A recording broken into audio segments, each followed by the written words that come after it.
Question 3, Cathy Craigie. Thank you, Presiding Officer. To ask the Scottish Executive what legal protection is available to local residents during major road projects. Stevenson. There are various forms of legal protection available to cover local residents depending on particular circumstances. Cathy Craigie.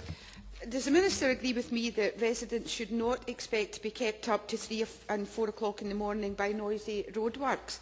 And can the Minister advise me what action the Minister will take to ensure that contractors comply with permits that are issued by the local authority?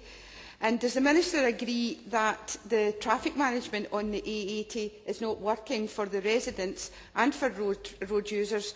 I have written to the Minister on these matters, but will the Minister agree to meet with me as a matter of urgency to discuss these important matters? Minister.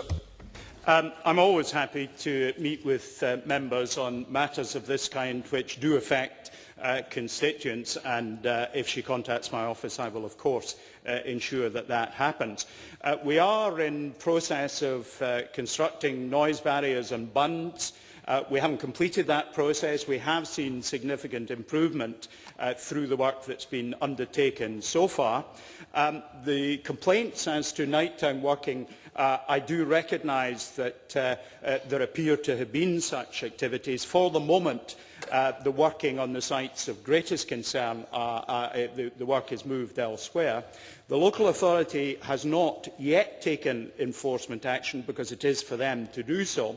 We have, however, ensured that one of the things that's in place, that we have a proper process by which we can contact contractors out of hours, because I think some of the difficulties that may have arisen in the past when complaints have been made is to establish in a timely and immediate fashion the facts of the matter and to immediately intervene as it was appropriate. So I hope that that gives immediate comfort to the member, but I'm happy to meet and discuss further.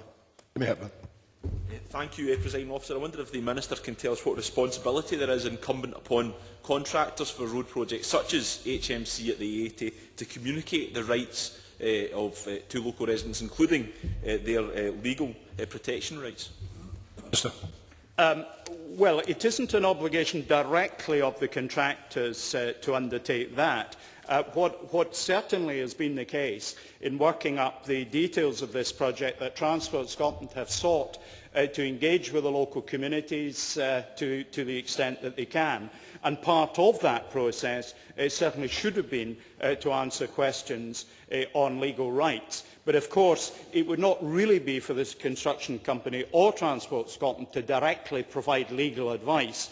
We're not really in a position to do that. But if there are shortcomings and further matters wish to be put to me, then of course I will respond in the usual way.